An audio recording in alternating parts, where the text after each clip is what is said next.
We were lounging on the couch, half watching some mindless reality show. I was about to call it a night, so I leaned in to kiss my girlfriend, Chloe, before heading to bed. I told her I loved her, like I always did. But this time, she didn't echo the words back. Instead, her expression shifted into something unfamiliar, serious, almost clinical. She reached for the remote, muted the TV, and turned to look at me. My stomach twisted. This wasn't the prelude to a casual chat about tomorrow's dinner plans. She locked eyes with me and said, "I really like you, Mark, I do. But I'm not in love with you." The sentence hung in the air like static. It didn't land like a breakup. It felt more like being demoted, as if she was revising our arrangement and assuming I'd simply nod, accept the new terms, and move on. I wasn't being dumped. I was being quietly reassigned. By trade, I'm a systems analyst. My world revolves around identifying flawed processes and refining them. Emotional gray areas don't sit well with me, so I just absorbed what she said. She likes me. She doesn't love me. Noted. After a pause, I replied, "Thanks for letting me know." That was it. I didn't get loud. I didn't ask her to explain. I didn't plead or protest. I just stood up, nodded, and went to bed. As I walked away, I could feel her watching me, probably waiting for me to fall apart, to demand some way to fix this, to fight for something I didn't even know I'd lost. But I gave her nothing, just calm, measured silence. Later, as I lay on my back staring at the ceiling, my phone buzzed. A notification lit up from a group chat Chloe shared with her friends, the one she'd once shown me on the shared tablet in the living room, which was still logged in. I didn't even check the message. I knew what it was. She was updating her inner circle, her emotional board of advisors. A few minutes later, she tiptoed into the bedroom, thinking I was already asleep. The bed shifted under her as she climbed in. I could see her face bathed in the glow of her phone screen. I heard the soft tapping of her thumbs as she typed. She was collecting her applause. Her friends were congratulating her, telling her how courageous she was for speaking her truth instead of ending things outright. Commending her for creating some evolved form of romance where she kept the comforts of my presence, my stability, and my paycheck, without the burden of being in love. She believed she'd pulled off something clever, something subtle, that she'd restructured the dynamic in her favor, and I'd just signed off on it without resistance. But she didn't realize she'd just triggered a clause in our unspoken agreement. She thought she'd simply shifted our relationship down a gear. What she had actually done was reclassify me, from boyfriend to housemate, and soon, she'd meet the most emotionally detached, impeccably methodical roommate she'd ever known. She'd set the new terms. I was just going to follow them, with cold, unwavering precision. Update 1. It's been 7 days since Chloe had her little moment of honesty. A full week of what she probably thinks is me processing my emotions like a grown-up. In truth, it's been the rollout of what I now refer to as the roommate protocol. Thanks for all the responses to my last post. A lot of people said I should just kick her out. But that's not my approach. Emotional theatrics aren't my style. I favor quiet, deliberate systems, cleaner and far more effective. The protocol was initiated the very next morning. I got up at my usual time. Normally, my first move would be to kiss her good morning. Not anymore. I slipped out of bed, walked straight to the kitchen, and brewed a pot of coffee. I filled one mug, mine, and poured the rest into a thermos to take with me. I left the empty pot sitting on the counter. The guy who used to make her coffee every morning, he loved her. That guy doesn't live here anymore. Now she shares the kitchen with a roommate, and that roommate doesn't make anyone coffee but himself. I got dressed for work, grabbed my things, and walked out the door. No kiss, no affection. Just a casual, "Have a good one," tossed behind me, and nothing more. I treated her with the same respectful cordiality I'd offer a colleague I shared a workspace with. Nothing more, nothing less.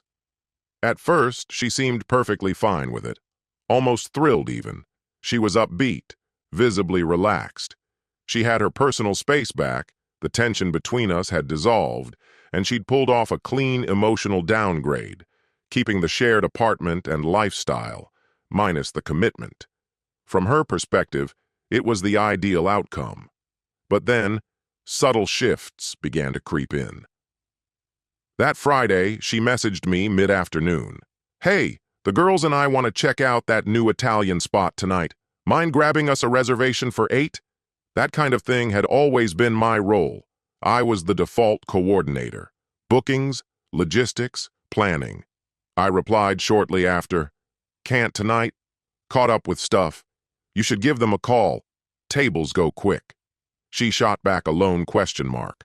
I didn't answer. I was in the middle of a workout, something I'd recently picked up with all the extra time on my hands. That weekend, I stuck to the new rules. I did a load of laundry, mine alone.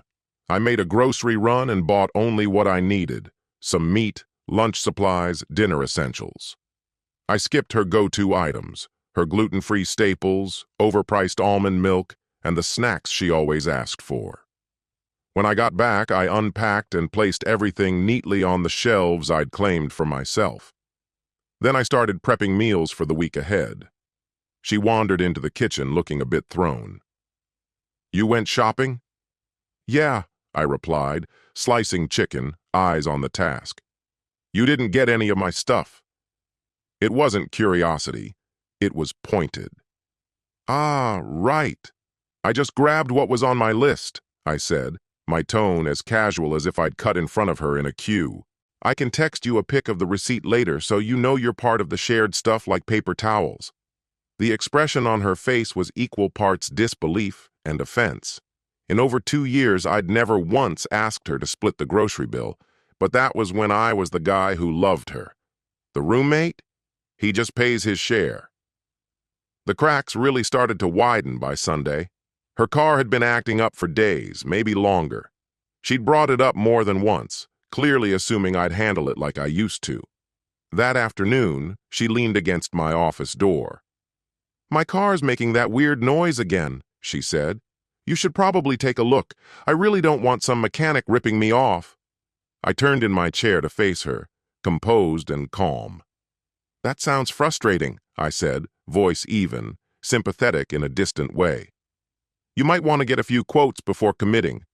Yelp's usually good for finding decent places around here." Then I turned back to my screen. She didn't move. Just stood there in the doorway, quiet. I could feel her trying to process it, trying to figure out where the man she used to know had gone. The one who'd spend hours fixing her car, who had a mechanic's number ready to go. That man loved her. The roommate? He had other plans. Eventually, she gave an exasperated sigh and walked off. But here's the truth. I'm not being cruel, I'm being exact. She told me she cared for me, so I'm treating her like someone I care about, platonically. A roommate, a friend. A friend might ask for advice about a car. A friend doesn't expect me to crawl under the hood and fix it. The acts of love, the quiet support, the helpfulness, the small, thoughtful gestures, those were part of a different arrangement. She dissolved that, made it clear that affection wasn't part of the deal anymore, so I adjusted accordingly. She's only now beginning to understand what her bold, honest choice really changed. It didn't just relieve her of having to love me. It released me from having to love her back. And only now is she recognizing how much she relied on those invisible, unpaid debts of care. The quiet in the apartment is becoming dense, almost echoing. She keeps trying to pull me back into conversation, to get a reaction, anything that hints at the old dynamic. But all she gets is a calm, detached friendliness. Nothing more, nothing less. She thought she was only removing love from the equation. It's starting to dawn on her that she might have accidentally wiped the whole table clean. Cutlery, dishes, everything. Update 2. It's been a month since Chloe gave our relationship an expiration notice. 4 weeks of following what I've come to call the roommate protocol. And now the cracks are beginning to show. On her side, not mine. What she once considered a clever power play is turning into a slow, painful act of self-sabotage. At first, she welcomed the politeness between us. Civil, respectful, distant. But that same politeness has morphed into a daily torment. It's become a fortress she can't breach. There are no slip-ups, no emotional lapses for her to seize. I remain unwaveringly warm, pleasant, and completely neutral. Always. Her birthday landed 2 weeks ago. That was the first major trial for this new arrangement. In previous years, I'd have spent days, even weeks, planning something special. A surprise party, maybe a romantic getaway, and definitely a well-thought-out, pricey gift. This year was different. That morning, I rolled over, saw her already awake, and casually said, "Happy birthday, Chloe. Hope it's a good one." Then I got up and started my routine. She stayed in bed, staring at me like I'd just spoken another language. I could see the disbelief in her eyes. She was waiting for the twist. The unexpected breakfast delivery, the bouquet of flowers, a mysterious hint about dinner plans. But nothing came. Eventually, she wandered into the kitchen as I made my morning shake. "So," she said, trying to sound offhand, "any birthday plans?" I turned, met her eyes. "Me? Just work and the gym later. Did you have something in mind?" "I just thought, maybe we'd do something," she said, fumbling for the right words. "Oh," I replied, a light note of friendly surprise in my voice. "I figured you'd be celebrating with your close friends. I'm happy to hang out tonight if you want. Grab a pizza, maybe watch a movie like we used to. As friends, of course. But I didn't want to assume you weren't busy with something bigger." That single word, friends, was a precision strike. I was holding her to her own standards. Big romantic gestures? Those are for people who are in love. Casual nights with takeout? That's friend territory.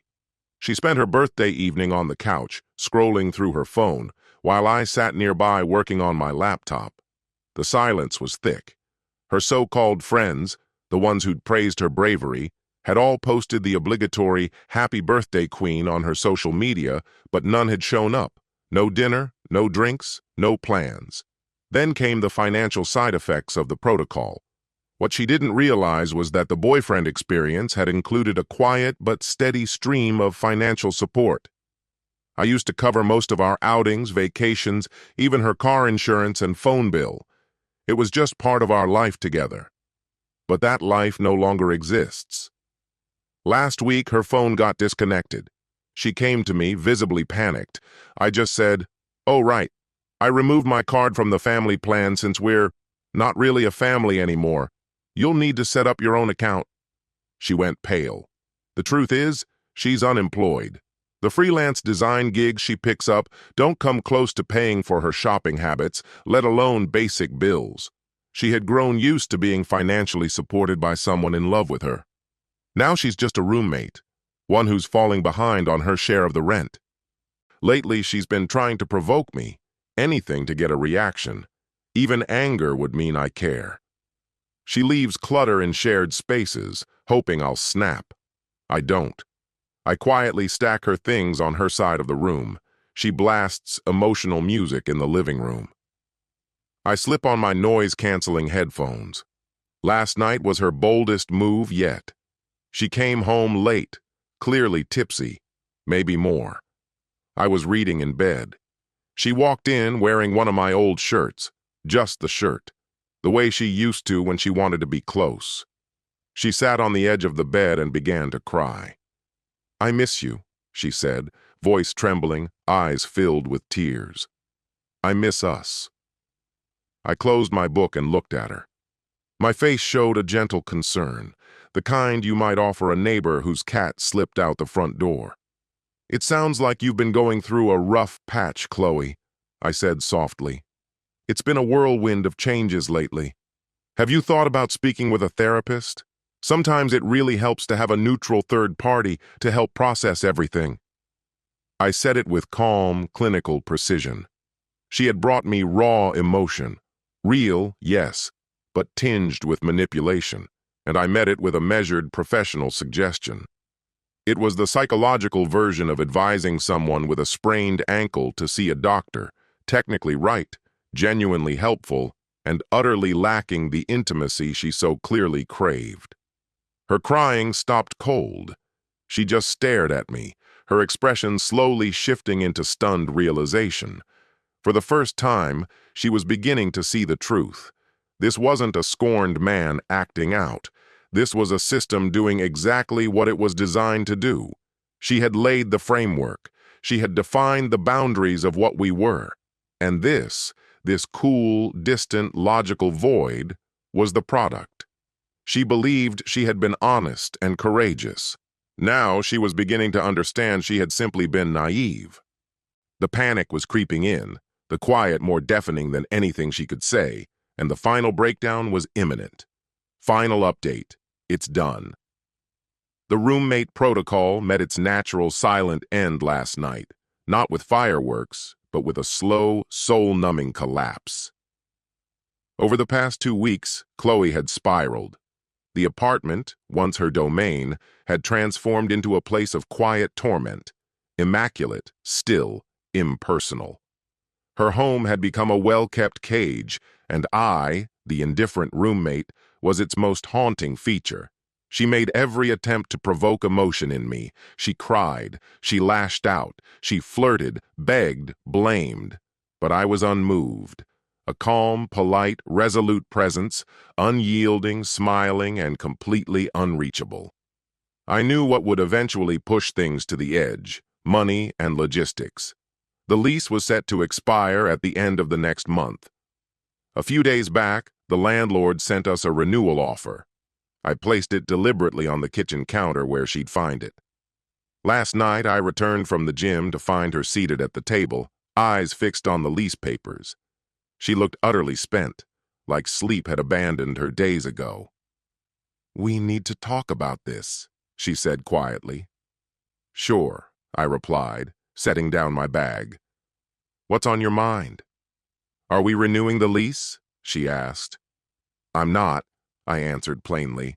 Her face went pale. "What? What do you mean you're not? Where are we going to live?" "I'm not sure where you plan to live, Chloe," I said evenly, still friendly in tone. "I've already signed for a new one-bedroom closer to work. I'm moving in on the 1st. She looked at me, frozen. I watched as the last remnants of her constructed world began to collapse. This wasn't just cold distance anymore. This was a clear exit, an irreversible end. "You're leaving me?" she whispered, as if the phrase tasted foreign in her mouth.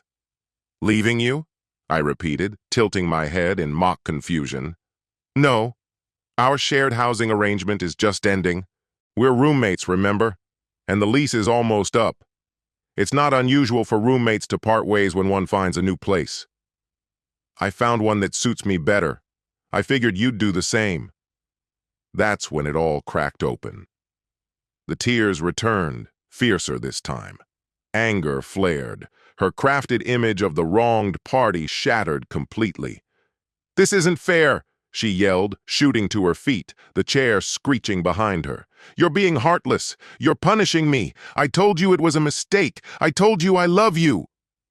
"No, you didn't," I replied calmly. "You said you missed me. You never once said you loved me."